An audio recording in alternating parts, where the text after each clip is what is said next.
Guys, welcome back to our what I eat in a day. সকালটা শুরু হয়েছিল এক কাপ চা দিয়ে, আর চায়ের সাথে ছিল নিমকি। আর নিমকিটা আমি নিজের হাতে বানিয়েছিলাম। কেউ রেসিপি চাইলে আমি ডেসক্রিপশন বক্সে দিয়ে দিয়েছি, চেক আউট করে নিও।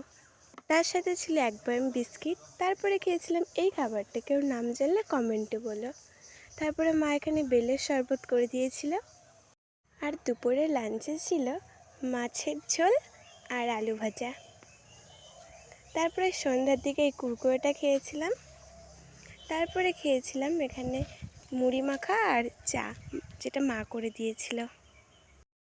আর ডিনারে ছিল অনেক কিছু, বেগুন ভাজা, স্যালাড, পাঁপড়, মসুরের ডাল, আর ছিল চিকেন কষা। তো আজকে তো আমি সকাল থেকে শুধু খেয়েই যাচ্ছি। তো তোমাদের ভিডিওটা কেমন লাগলো, আর তোমরা নেক্সট ভিডিও কেমন দেখতে চাও আমাকে কমেন্ট করে বলবে। তো আজকের মতো টাটা।